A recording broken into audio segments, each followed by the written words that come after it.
Ratio analysis എന്ന മൊഡ്യൂളിൽ profitability ratios എന്ന ടോപ്പിക്കാണ് നമ്മളിപ്പോൾ ഡിസ്കസ് ചെയ്യുന്നത്. അതിനകത്ത് ഓൾറെഡി ഗ്രോസ് പ്രോഫിറ്റ് റേഷ്യോയും നെറ്റ് പ്രോഫിറ്റ് റേഷ്യോയും നമ്മൾ ഡിസ്കസ് ചെയ്ത് കഴിഞ്ഞു. ഓക്കെ, സോ ഈ gross profit ratio, net profit ratio എന്ന ഒരു സ്ട്രീമിൽ തന്നെ അതേ പാറ്റേണിൽ തന്നെ വരുന്ന രണ്ട് റേഷ്യോകളുണ്ട്. അതാണ് ഓപ്പറേറ്റിംഗ് റേഷ്യോയും ഓപ്പറേറ്റിംഗ് പ്രോഫിറ്റ് റേഷ്യോയും. അപ്പോൾ ഇത് നാലും ഒരേ സെൻസിൽ പഠിക്കേണ്ടതാണ്, അതായത് ഒറ്റ സ്ട്രെച്ചിൽ പഠിക്കേണ്ടതാണ്. Gross profit ratio, net profit ratio, operating ratio, operating profit ratio.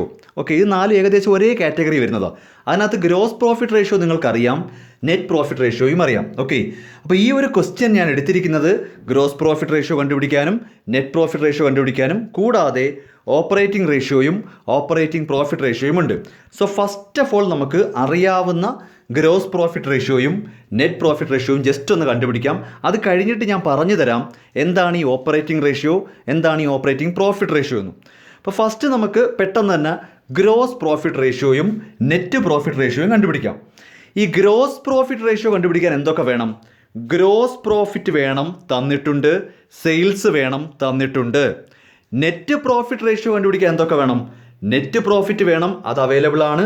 സെയിലും available ആണ്. സോ വളരെ എളുപ്പത്തിൽ തന്നെ ഗ്രോസ് പ്രോഫിറ്റ് റേഷ്യോയും നെറ്റ് പ്രോഫിറ്റ് റേഷ്യോയും കണ്ടുപിടിക്കാവുന്നതേ ഉള്ളൂ. അപ്പോൾ ഗ്രോസ് പ്രോഫിറ്റ് റേഷ്യോ ഇതാ, gross profit divided by sales into 100 20% എന്ന് കിട്ടും. Net profit ratio, net profit divided by net sales into 100 8% എന്ന് കിട്ടും. അപ്പോൾ ഈ ഒരു ക്വസ്റ്റ്യനിൽ ഗ്രോസ് പ്രോഫിറ്റ് റേഷ്യോയും നെറ്റ് പ്രോഫിറ്റ് റേഷ്യോയും വലിയൊരു ടാസ്കേ അല്ല, നമുക്ക് കാര്യം അവൈലബിൾ ആയിട്ട് തന്നിട്ടുണ്ട്. ഇനിയാണ് കാര്യത്തിലേക്ക് കിടക്കുന്നത്. മൂന്നാമത്തതാണ് ഓപ്പറേറ്റിംഗ് റേഷ്യോ, നാലാമത്തത് ഓപ്പറേറ്റിംഗ് പ്രോഫിറ്റ് റേഷ്യോ. രണ്ട് തമ്മിൽ തിരിഞ്ഞു പോവല്ലേ. ആദ്യത്തത് ഓപ്പറേറ്റിംഗ് റേഷ്യോ എന്നാണ്, രണ്ടാമത്തത് ഓപ്പറേറ്റിംഗ് പ്രോഫിറ്റ് റേഷ്യോ എന്നാണ്. നമുക്ക് ആദ്യം ഓപ്പറേറ്റിംഗ് റേഷ്യോ നോക്കാം. ഓപ്പറേറ്റിംഗ് റേഷ്യോ എന്നുകൊണ്ട് ഉദ്ദേശിക്കുന്നത് ബിസിനസ്സിനകത്തുണ്ടാകുന്ന ഓപ്പറേറ്റിംഗ് എക്സ്പെൻസും സെയിലും തമ്മിലുള്ള റേഷ്യോയാണ്. ഏതൊക്കെ തമ്മിലാണ്?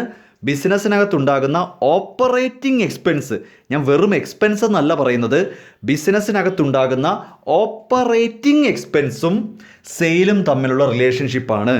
അപ്പോൾ നിങ്ങൾക്കൊരു ഡൗട്ട് ഉണ്ടാവും, എന്താണ് ഈ ഓപ്പറേറ്റിംഗ് എക്സ്പെൻസ്? ഓപ്പറേറ്റിംഗ് എക്സ്പെൻസ് കൊണ്ട് മീൻ ചെയ്യുന്നത് ബിസിനസ്സിൻ്റെ റെഗുലർ ഓപ്പറേഷനിൽ നിന്നുണ്ടാകുന്ന എക്സ്പെൻസാണ്. ലൈക്ക് ഇപ്പോൾ ഒരു പർട്ടിക്കുലർ പീരിയോഡിക്കലി ഉണ്ടാകുന്നതോ അങ്ങനൊന്നുമല്ല, ബിസിനസ്സിൻ്റെ റെഗുലർ ഓപ്പറേഷനിൽ നിന്നുണ്ടാകുന്ന ഒരു എക്സ്പെൻസുകളെയാണ് നമ്മൾ ഓപ്പറേറ്റിംഗ് എക്സ്പെൻസ് എന്ന് പറയുന്നത്. എക്സാമ്പിൾ ഞാൻ പറഞ്ഞുതരാം. നമുക്കിപ്പോൾ ബിസിനസ്സിന് സാലറി കൊടുക്കുന്നു, വേജസ് കൊടുക്കുന്നു, അങ്ങനത്തെ കാര്യങ്ങളെല്ലാം ബിസിനസ്സിൻ്റെ റെഗുലർ ഓപ്പറേഷനുമായിട്ട് ബന്ധപ്പെട്ടാണ്, ബിസിനസ്സിൻ്റെ ഡേ ടു ഡേ അഫെയറുമായിട്ട് ബന്ധപ്പെട്ടാണ് നമ്മൾ ഈ ശമ്പളം കൊടുക്കുന്നതും റെൻറ്റ് കൊടുക്കുകയൊക്കെ ചെയ്യുന്നത്. അപ്പോൾ അത്തരം കാര്യങ്ങളെല്ലാം ഓപ്പറേറ്റിംഗ് എക്സ്പെൻസ് ആണ്. ഓക്കെ, ഇത് പഠിക്കാൻ എളുപ്പ വഴി ഞാൻ പറഞ്ഞുതരാം. ട്രേഡിംഗ് അക്കൗണ്ടിനകത്ത് കിടക്കുന്ന എല്ലാ എക്സ്പെൻസും ഓപ്പറേറ്റിംഗ് എക്സ്പെൻസ് ആണ്. എളുപ്പ വഴി പറഞ്ഞു തരുമോ? ട്രേഡിംഗ് അക്കൗണ്ടിനകത്ത് കിടക്കുന്ന എല്ലാ ചെലവുകളും ഓപ്പറേറ്റിംഗ് എക്സ്പെൻസ് ആണ്. പ്രോഫിറ്റ് ആൻഡ് ലോസ് അക്കൗണ്ടിലേക്ക് വന്നാൽ interest on bank loan, debenture interest, income tax തുടങ്ങിയ ഫിനാൻസ് കോസ്റ്റുകൾ എന്നാണ് വിളിക്കുന്നത്. അതായത് ബിസിനസ്സിലേക്ക് പണം കടമെടുത്തിട്ട് കൊടുക്കുന്ന പലിശ തുടങ്ങിയ ചിലവൊന്നും ഓപ്പറേറ്റിംഗ് അല്ല, ബാക്കിയുള്ളതെല്ലാം ഓപ്പറേറ്റിംഗ് എക്സ്പെൻസ് ആണ്. അപ്പോൾ എങ്ങനെയാണ് പറയുന്നത്? ഓപ്പറേറ്റിംഗ് എക്സ്പെൻസ് ഐഡൻറ്റിഫൈ ചെയ്യാനുള്ള വഴി ട്രേഡിംഗ് അക്കൗണ്ടിലെ ചിലവ് മുഴുവനും ഓപ്പറേറ്റിംഗ് എക്സ്പെൻസ് ആണ്. പ്രോഫിറ്റ് ആൻഡ് ലോസ് അക്കൗണ്ടിൽ വന്നു കഴിഞ്ഞാൽ ഈ interest expense, income tax, interest എക്സ്പെൻസും ഇൻകം ടാക്സും ഓപ്പറേറ്റിംഗ് അല്ല, ബാക്കിയെല്ലാം ഓപ്പറേറ്റിംഗ് ആണ്. ഈ ഒരു രീതിയിൽ നമ്മുടെ ബിസിനസ്സിൻ്റെ ഓപ്പറേറ്റിംഗ് എക്സ്പെൻസ് കണ്ടുപിടിക്കണം.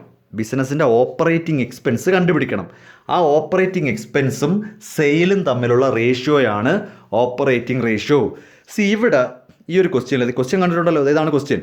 ഇവിടെ നോക്കൂ, ഓപ്പറേറ്റിംഗ് റേഷ്യോ എന്ന് പറയുന്നത് ഞാൻ പറഞ്ഞു ട്രേഡിംഗ് അക്കൗണ്ടിൽ വരുന്നതെല്ലാം, അതായത് കോസ്റ്റ് ഓഫ് ഗുഡ്സ് സോൾഡ്. നിങ്ങൾ ട്രേഡിംഗ് അക്കൗണ്ടിലെ ചിലവിനെയല്ലേ കോസ്റ്റ് ഓഫ് ഗുഡ്സ് സോൾഡ് എന്ന് വിളിക്കുന്ന? Opening stock plus purchases plus direct expense minus closing stock, ഇതുവഴിയാണ് കോസ്റ്റ് ഓഫ് ഗുഡ്സ് സോൾഡ് കണ്ടുപിടിക്കുന്നത്. അതായത് ട്രേഡിംഗ് അക്കൗണ്ടിനകത്തുള്ള ചിലവെന്ന് പറഞ്ഞാൽ കോസ്റ്റ് ഓഫ് ഗുഡ്സ് സോൾഡ് ആണ്. Opening stock plus purchases plus direct expenses minus closing stock, ഇതാണ് ട്രേഡിംഗ് അക്കൗണ്ടിലെ ചിലവ്. അതെല്ലാം ഓപ്പറേറ്റിംഗ് ആണ്. കൂടാതെ മറ്റ് ഓപ്പറേറ്റിംഗ് എക്സ്പെൻസസ് എന്ന് പറയുമ്പോൾ അഡ്മിനിസ്ട്രേഷൻ എക്സ്പെൻസും സെല്ലിംഗ് എക്സ്പെൻസും എടുക്കും. ഇത് രണ്ടും എടുക്കില്ല. ഫിനാൻസ് എക്സ്പെൻസ് അല്ലെങ്കിൽ ഫിനാൻസ് കോസ്റ്റ് അല്ലെങ്കിൽ ഇൻട്രസ്റ്റ് എക്സ്പെൻസ് എടുക്കില്ല. ഫിനാൻസ് എക്സ്പെൻസ് അഥവാ ഫിനാൻസ് കോസ്റ്റ് അഥവാ ഇൻട്രസ്റ്റ് എക്സ്പെൻസ് എടുക്കില്ല. ഇൻകം ടാക്സും എടുക്കില്ല. അത് ഓപ്പറേറ്റിംഗ് ആയിട്ട് കണക്കാക്കത്തില്ല. ബാക്കി രണ്ട് ചിലവും എടുക്കും. അഡ്മിനിസ്ട്രേഷൻ എക്സ്പെൻസും സെല്ലിംഗ് എക്സ്പെൻസും എടുക്കും. അത് രണ്ടും കൂടെ എത്രയാണ്? 30,000. അത് രണ്ടും കൂടെ 30,000. So cost of goods sold കണ്ടുപിടിച്ചിട്ട് കോസ്റ്റ് ഓഫ് ഗുഡ്സ് സോൾഡ് 40,000 എന്ന് കിട്ടും. Opening stock plus purchases plus direct expenses minus closing stock നമുക്ക് 40,000 എന്ന് വരും. 40,000 30,000 കൂട്ടുമ്പോൾ കണ്ടോ 40,000 4 ലക്ഷം. 4 ലക്ഷം. അപ്പോൾ 4 ലക്ഷവും 30,000 4,30,000 നമ്മുടെ ഓപ്പറേറ്റിംഗ് എക്സ്പെൻസ്. 4,30,000 നമ്മുടെ ഓപ്പറേറ്റിംഗ് എക്സ്പെൻസ്. ഇനി കാണേണ്ട എത്രയേ ഉള്ളൂ? സെയിലിൻ്റെ എത്ര ശതമാനമാണ് ഓപ്പറേറ്റിംഗ് എക്സ്പെൻസ്? സെയിൽ 5 ലക്ഷമാണ്. സെയിലിൻ്റെ എത്ര ശതമാനമാണ് ഓപ്പറേറ്റിംഗ് എക്സ്പെൻസ്? ഓപ്പറേറ്റിംഗ് എക്സ്പെൻസ് എന്ന് പറഞ്ഞാൽ ആദ്യമേ ഞാൻ പറഞ്ഞു ട്രേഡിംഗ് അക്കൗണ്ടിൻ്റെ ചിലവെടുക്കും. എന്തായി ട്രേഡിംഗ് അക്കൗണ്ടിലെ ചിലവ്? ട്രേഡിംഗ് അക്കൗണ്ടിൻ്റെ ഡെബിറ്റ് കിടക്കുന്ന ചിലവ് മാത്രം എടുക്കണമെന്നല്ല. അതൊക്കെ മണ്ടൻ ചിന്തകളാണ്. ട്രേഡിംഗ് അക്കൗണ്ടിലെ ചിലവെന്ന് ഉദ്ദേശിക്കുന്നത് ട്രേഡിംഗ് അക്കൗണ്ടിൻ്റെ ഡെബിറ്റ് കിടക്കുന്ന ചിലവുകൾ എണ്ണിയെടുക്കാനല്ല. കോസ്റ്റ് ഓഫ് ഗുഡ്സ് സോൾഡ് ആണ് ട്രേഡിംഗ് അക്കൗണ്ടിൻ്റെ expense. Cost of goods sold കണ്ടുപിടിക്കുന്നത് opening stock plus purchases plus direct expense minus closing stock എന്ന ഒരു ഇക്വേഷൻ വെച്ചാണ്. അതാണ് കോസ്റ്റ് ഓഫ് ഗുഡ്സ് സോൾഡ്.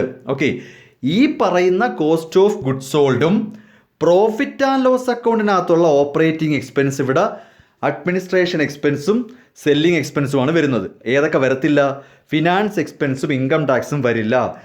അത്രയും കൂട്ടിയാൽ 4,30,000 ഡിവൈഡഡ് ബൈ 5 ലക്ഷം ഇൻറ്റു 100.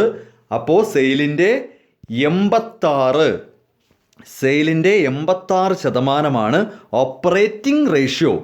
സെയിലിൻ്റെ 86% നമ്മുടെ operating ratio. So operating ratio shows the relationship between operating expense and sale എന്നാണ്.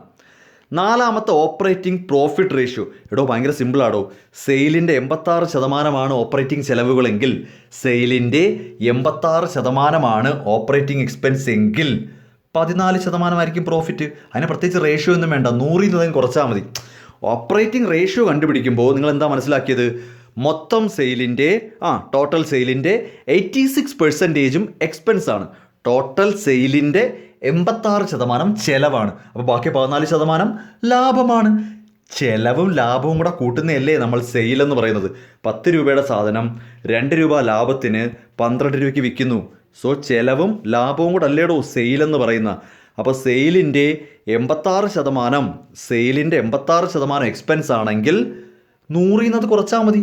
അപ്പോൾ operating profit ratio കിട്ടാൻ 100 മൈനസ് ഓപ്പറേറ്റിംഗ് റേഷ്യോയാണ്. എളുപ്പമാണ്. 100 ആ ഓപ്പറേറ്റിംഗ് റേഷ്യോ ഇങ്ങനെ കുറച്ച് കഴിഞ്ഞാൽ, ഇപ്പോൾ ഇത് 70 ആയിരുന്നെങ്കിലോ ഇവിടെ 30 എന്ന് വരും. ഇതിപ്പോൾ 65 ആയിരുന്നെങ്കിലോ, സപ്പോസ് ഇതിപ്പോൾ 65 ആയിരുന്നെങ്കിലോ ഇവിടെ 35 എന്ന് വരും. ഇത്രയേ ഉള്ളൂ കേസ്. എത്രയാണോ സെയിലിൻ്റെ അതിൻ്റെ ചിലവെന്ന് നോക്കണം. സെയിലിൻ്റെ എത്ര പെർസെൻറ്റേജാണ് ചിലവ്, റിമൈനിങ് പോർഷൻ പ്രോഫിറ്റ് ആയിരിക്കും. ഇതാണ് ഓപ്പറേറ്റിംഗ് റേഷ്യോയും ഓപ്പറേറ്റിംഗ് പ്രോഫിറ്റ് റേഷ്യോയും. ഓക്കെ, തിരിഞ്ഞു പോവല്ലേ. ഓപ്പറേറ്റിംഗ് റേഷ്യോ എന്ന് പറഞ്ഞാൽ എക്സ്പെൻസും സെയിലും തമ്മിലുള്ള ബന്ധമാണ്. ഓപ്പറേറ്റിംഗ് പ്രോഫിറ്റ് റേഷ്യോ എന്ന് ഉദ്ദേശിക്കുന്നത് ഓപ്പറേറ്റിംഗ് പ്രോഫിറ്റും സെയിലും തമ്മിലുള്ള ബന്ധമാണ്. ഓക്കെ, ഇതോടുകൂടി പ്രോഫിറ്റബിലിറ്റി റേഷ്യോ അവസാനിച്ചിട്ടില്ല. ഇനി വേറെ കുറച്ച് ഓവറോൾ പ്രോഫിറ്റബിലിറ്റി എന്ന് പറഞ്ഞ് മറ്റേ return on share holders fund, return on capital എന്ന് പറഞ്ഞ് കുറച്ച് കാറ്റഗറികളുണ്ട്. ഓക്കെ, അപ്പോൾ ഒരു ക്ലാസ്സോ അല്ലെങ്കിൽ 1-2 ക്ലാസ്സോ കൊണ്ട് വേണം പ്രോഫിറ്റബിലിറ്റി റേഷ്യോ തീർക്കാൻ.